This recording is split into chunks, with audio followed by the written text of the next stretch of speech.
Unit Pidana Khusus Polrestabes Palembang mengamankan seorang selebgram yang mempromosikan judi online di story Instagramnya. Dari tangan pelaku, polisi mengamankan handphone dan screenshot judi di media sosial. UB, warga Jalan Candiulang, Kecamatan Bukit Kecil, Palembang ini hanya bisa tertunduk saat diamankan Unit Pidana Khusus Polrestabes Palembang.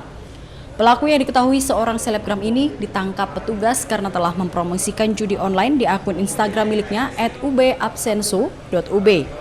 Dari tangan pelaku, petugas mengamankan handphone dan bukti screenshot akun media sosial milik pelaku. Kapolrestabes Palembang, Kombes Pol Muhammad Ngajib mengatakan, pelaku telah menjalankan promosi judi online selama 1 bulan dengan meraup keuntungan uang sebesar 4 juta rupiah per bulan. Perjudian memasang histori yang terkait dengan perbuatan perjudian yang bersangkutan mendapatkan keuntungan itu 4 juta.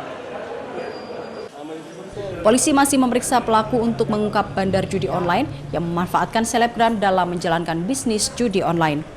Dari Palembang, Muhammad David, iNews melaporkan.